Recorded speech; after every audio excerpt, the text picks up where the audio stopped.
السلام علیکم.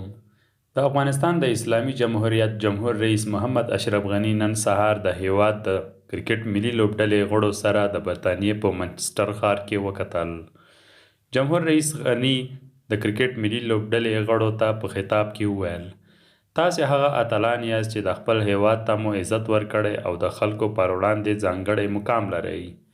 جمهور رئیس غني د هیواد د کرکټ ملي لوبډلې ته په نننۍ کتنه کې د برطانیې د ملي لوبډلې سره په سیالۍ کې د بریا هیله وکړه او زیاته یې کړه: د ښه ځلیدو او بریا ترلاسه کولو په خاطر د لوبغاړي دننه او بهر ستاسې اتحاد، اتفاق او همغږي ډیره مهمه ده او زه هیله من یم چې بیا هم د افغانستان د ملت لپاره ویاړ ترلاسه کړئ.